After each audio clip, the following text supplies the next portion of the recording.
Hello friends, foodies ബ്ലോഗിലേക്ക് എല്ലാവർക്കും സ്വാഗതം. ഇന്ന് ഞാനിവിടെ തയ്യാറാക്കുന്നത് വറുത്തരച്ച നാടൻ സാമ്പാറാണ്.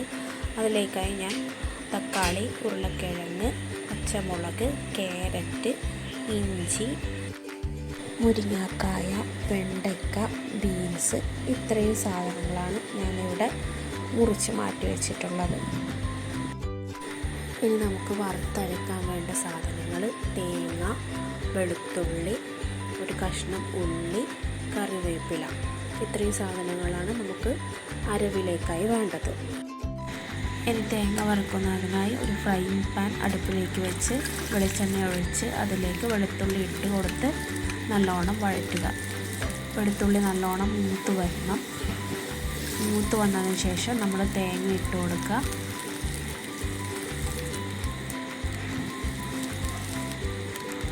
തേങ്ങ ഇട്ടതിന് ശേഷം അതിൽ ഉള്ളിയും കറിവേപ്പിലയും ഇട്ട് കൊടുത്ത് നല്ലോണം വഴറ്റുക. നല്ലോണം മൂത്ത് വന്നതിന് ശേഷം കുറച്ച് ഉലുവ ഇട്ട് കൊടുക്കുക. അതിനുശേഷം കുറച്ച് ജീരകം ഇട്ട് കൊടുക്കുക. നല്ലോണം ഇളക്കി കൊടുക്കുക.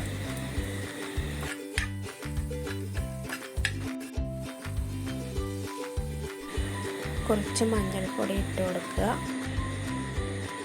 കുറച്ച് കുരുമുളക് പൊടി ഇട്ട് കൊടുക്കുക. ഒരു 2 ടീസ്പൂണോളം മല്ലിപ്പൊടി ഇട്ട് കൊടുക്കുക. അതിനുശേഷം ഞാനിവിടെ ചേർക്കുന്നത് ഈസ്റ്റേണിൻ്റെ അസൽ കായം സാമ്പാറാണ്.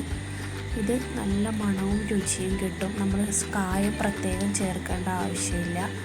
സൂപ്പർ മാർക്കറ്റുകളിലെല്ലാം കിട്ടുന്നതാണ്. അത് കുറച്ച് ചേർത്ത് കൊടുക്കുക. ഒരു 3 ടീസ്പൂണോളം കായം സാമ്പാർ പൗഡർ ചേർത്ത് കൊടുക്കുക. ചേർത്ത് നല്ലോണം ഇളക്കി കൊടുക്കുക.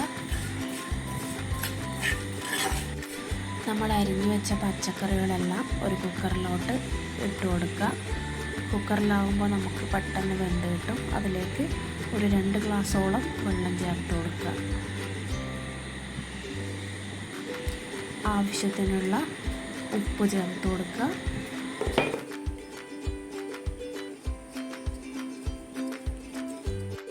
ഇനി നമ്മൾ കുറച്ച് പുളി ചേർത്ത് കൊടുക്കുക. പുളി വെള്ളത്തിലിട്ട് കുതിർത്ത് ഇതുപോലെ ചേർത്ത് കൊടുക്കുക. ഇനി നമ്മൾ അവിടെ മാറ്റി വെച്ച അരപ്പ് അതിലേക്ക് ചേർത്ത് കൊടുക്കുക. ഇനി ആ അരപ്പ് നമ്മൾ നല്ലവണ്ണം മിക്സാക്കി കൊടുക്കുക. എല്ലായിടത്തും എത്തുന്ന വിധത്തിൽ നല്ലവണ്ണം മിക്സാക്കുക. അതിനുശേഷം അവസാനമായിട്ട് കുറച്ച് മല്ലിയില ഇട്ട് കൊടുത്ത് കുക്കറിൽ അടച്ച് വേവിക്കുക. ഒരു 2 വിസിൽ മാത്രം മതി. സാമ്പാർ റെഡി. വീഡിയോ ഇഷ്ടപ്പെട്ടാൽ എല്ലാവരും സബ്സ്ക്രൈബ് ചെയ്യണം.